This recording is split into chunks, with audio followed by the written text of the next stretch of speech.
This is Advanced Professional Practice, Unit 1, Part 3. So I want to talk about ACP, PCP crew configuration because you're going to be in a different role now and with an increased scope of practice. And psychologically that has an effect on the way we practice, and you'll probably find that you'll go through different stages, as I did and many other medics do when they go to the ACP level. The initial stage being very scared, and as a consequence of being scared, we tend to be controlling,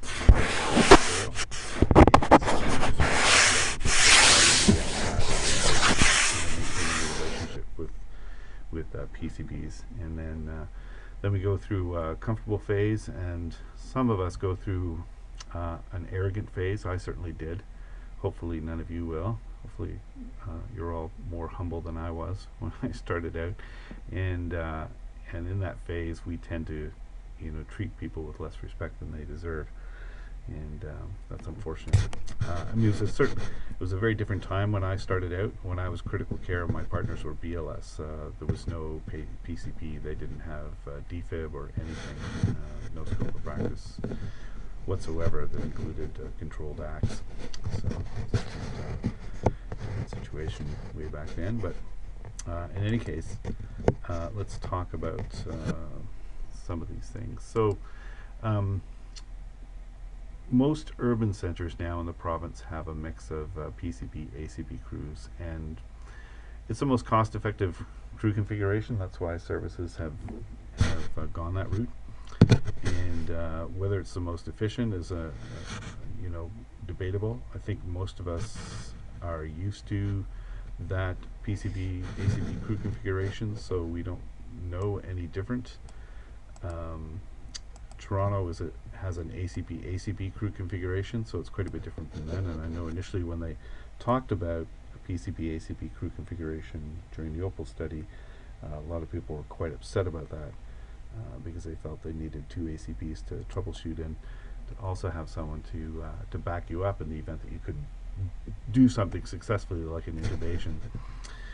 So there's no written policy about the number of ACP staff that are supposed to be in any one service, but in order to have a sufficient number of ACPs to cover off vacations, you need about 60 to 65% of your staff as ACPs. But I think very few services have that many ACPs. Most are probably between 30 and 40%, if you're lucky. So, but the PCP scope of practice, as we all know in Ontario anyway, is increasing, while the ACP scope of practice isn't changing a whole lot. So the gap between the two levels is narrowing. And I think we can work together fairly, maybe synergistically isn't the right term, but I think the PCP ACP crew configuration has worked well so far, and but it's important that we each adhere to our own scope of practice. And as an ACP, if you have a regular PCP partner, it's important not to cross that line and allow your PCP partner to do something they shouldn't be doing, even if you trust them 100%, as we don't have that authority. So as an example, a PCP is not permitted to drop ACP drugs that are not within their scope, or not within the scope of the PCP. Now, some people make an exception when it comes to running a cardiac arrest, where they ask a PCP to assemble 3 epi preloads. That's probably not unreasonable. That's a little bit different from actually drawing up a drug from an ampule into a syringe. So that should be the ACP only who's doing that. And in terms of responsibility, so this is an interesting area. So both are responsible for patient assessment and management, but my base hospital, and I don't know if this is the case in other base hospital, has a policy that reads that the ACP is ultimately responsible for all patients. And the way it's written, it almost sounds like the ACP is responsible for assessing all patients and determining whether the care provider has to be, me as the ACP, or can be my PCP partner. But this, as you know, is just not practical in any way, shape, or form. And it irks me that we have that policy, because it relegates your PCP partner to almost a driver role, a subordinate role, and I don't like that it's the PCP is subordinate under the policy anyway. So I think my personal opinion is that if my PCP partner is attending, they have a responsibility to tell me if they think the patient needs a higher level of care. It's not up to me to listen in on her assessment or his assessment every time we do a call together to determine for myself whether that patient requires an ACP level of care. I'm just giving you my opinion. So being an ACP is really not a big leap from being a PCP. The same essential core knowledge base is required. The same higher order thinking skills are required. The ACP just has more things they can do, basically, more skills they can do. And the difference between ACP and CCP is a whole lot different. The CCP level is a much more intensive thinking level, much more critical thought process level, as some of you will discover when you go CCP. So ACP and PCP, we both use protocols to manage various conditions, and we both require yearly recertification. And in the practice of working with a PCP, I would make two observations that I've seen, and that is PCPs sometimes become reliant on the ACP to interpret information. I'll give you an example. PCPs should be able to interpret ECG rhythms in 12 leads, but sometimes get lax because their partner takes responsibility for that. So I think it's important to guard against that. Also important, as a new ACP, for you to guard and make sure that doesn't happen with your PCP partner, that they don't rely on you for everything. I think it's important for you to look at them and say, what do you think? Do you see anything? For a rhythm strip or a 12 lead, just as an example. So when do we have to attend as an ACP? Certainly any CTAS-1 call, the ACP must attend en route. Does that mean that PCPs can attend CTAS-1 calls? No. If a PCP crew are working together, they're going to attend CTAS-1 calls together. But the base hospital expectation is that if the patient is CTAS-1, that the ACP is going to be in the back of the ambulance. Do I agree with that? Well, I'll give you an example where I don't.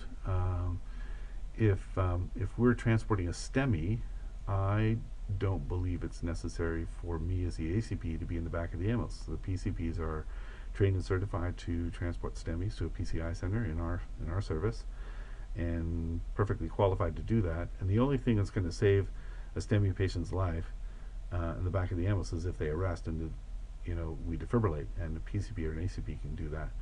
The only exception to that rule would be the STEMI patient who becomes bradycardic and needs to be paced or given atropine. Well, you can always pull over and we can switch roles, but at least where I work, the expectation is that a STEMI, which is a CTAS-1, will be attended by the ACP. Any calls where an ACP skill is implemented or anticipated, i.e.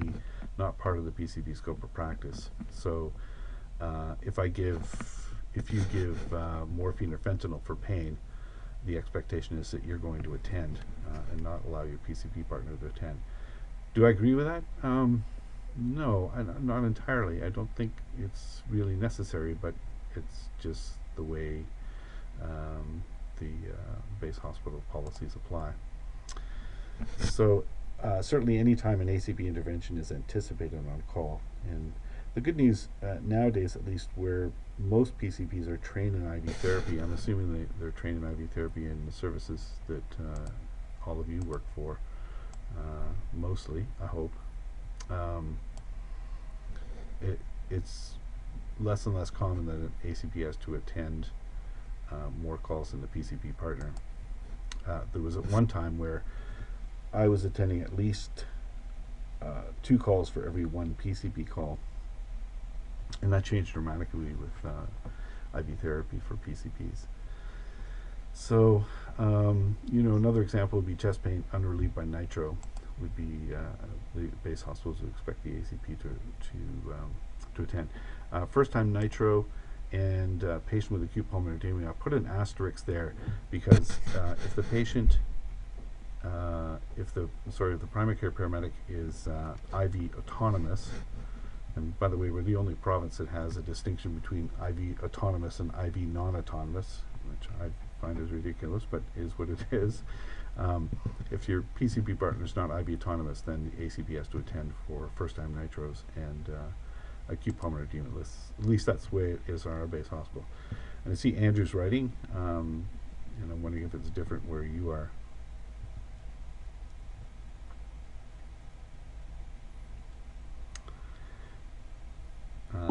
I was just going to ask if there are many services that still employ non-autonomous IV. Like I know Toronto. I can't imagine, but I don't know. I know Sudbury just recently switched over. To autonomous? Like they're all autonomous now. Yeah, that's good. Yeah. That's great. I personally think that IV therapy for PCP is one of the best advancements we ever made in this province because it just makes calls so much easier. We had a patient in recurring seizures a few days ago. I can't remember when exactly, but it's just amazing to be able to say to my partner, "Do you mind starting a line while I drop the midazolam?" I mean, that just didn't happen 5 years ago, and it makes such a difference on a call in terms of efficiency. So if a PCP is attending and an unforeseen deterioration occurs, then we just simply switch roles. And that's not always easy if you're on the highway, for example, but you should be able to pull over somewhere and get that done. And then ACP will just hop into the back of the ambulance. So it's assumed that both of us will use good judgment. The unfortunate part about the policy, though, is it makes it seem like ACP is ultimately responsible and is going to be accountable should something go wrong. So in the event that we have to switch roles, that could require some explanation. So can you think of examples where an ACP might carry an intervention but let the PCP partner attend en route? I'm not sure I can even think of any, but if you want, go ahead and write that on the whiteboard here. And, or use your. What about relieving a foreign airway obstruction?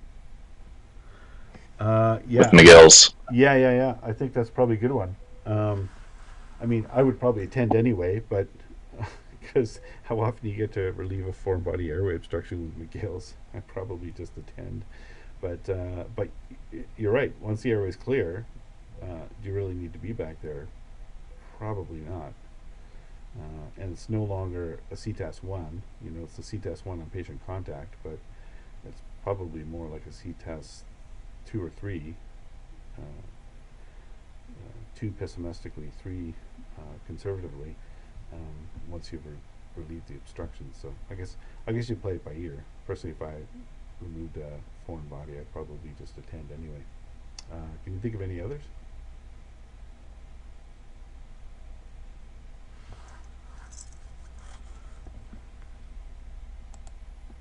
No? Okay.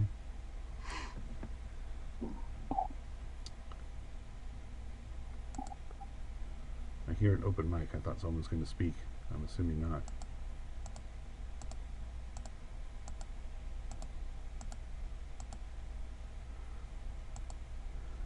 Post-adenosine. Good question.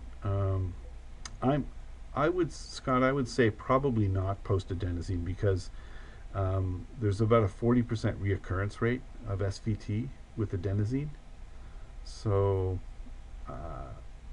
I would be inclined not to, and I think the base hospital would raise their eyebrows a little bit if you gave adenosine and had your PCP attending. Does that sound reasonable?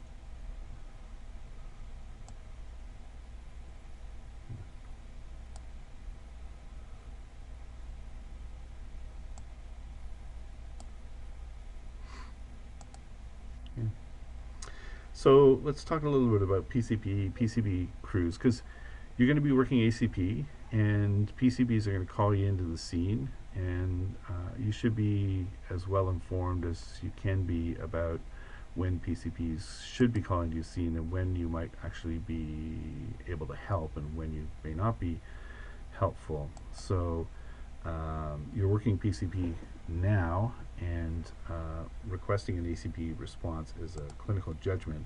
And I think sometimes PCPs do it to cover their butts because they're worried that they might get in trouble if they don't call for ALS backup. But so they should be calling for ALS backup if they're worried the patient's clinical, or if they think the patient's clinical status will benefit from an ACP intervention.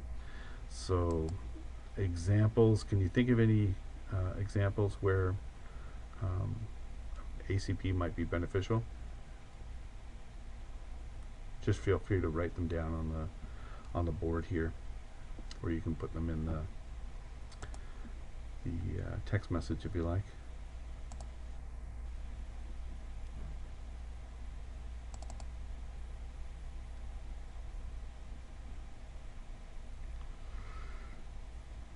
You can't write in the slides, Chris. Oh, I might be able to provide that function. Hang on, I'm giving everyone the writing tools here to do that. I realized they were turned off. Okay, Chris, it's all yours now.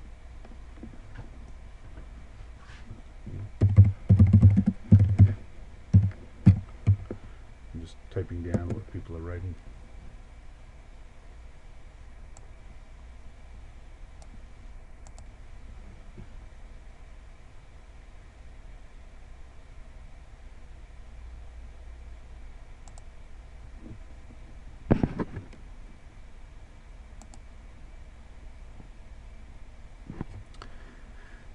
Yeah, and if instead of writing in that, using that big A function, use the box right above it, the first text function.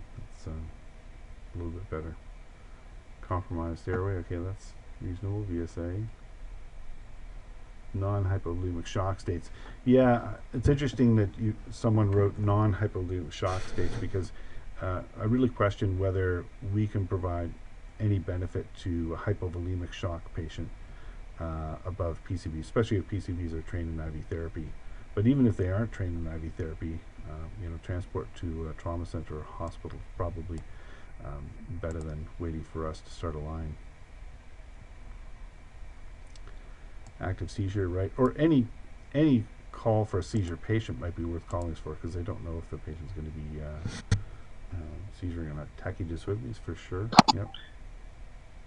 See, it's weird in my service, if they are post-ictal or had a seizure, they don't call it as a ACP call. They'll tier PCP. Yeah, and that's probably reasonable. It's really unusual that you get a patient in active seizure. Yeah. But certainly if they arrive on scene, the patient's in active seizure, or they're on their second seizure, ALS backup is a good idea. Yeah, fair enough. Cool. Okay, so here's a list that I put together. If I can get to this next slide.